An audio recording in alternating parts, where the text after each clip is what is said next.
Want to list products on Shopify? First, log into your Shopify admin and click Product in the left-hand menu. Then hit Add Product. Enter your product title, detailed description, and pricing. Now scroll to Media to upload high-quality image. Set inventory by entering SKU and stock quantity, and configure shipping by adding weight and choosing whether you'll ship this item yourself or use a carrier. Finally, set your product status to active and click Save. You'll instantly have a live listing in your store.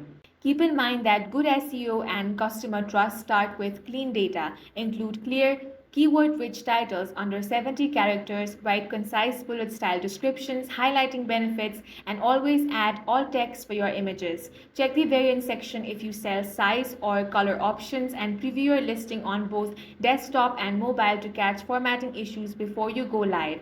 And that's all it takes to list products on Shopify. If you found this video useful, make sure to hit the like button and subscribe for more videos like this.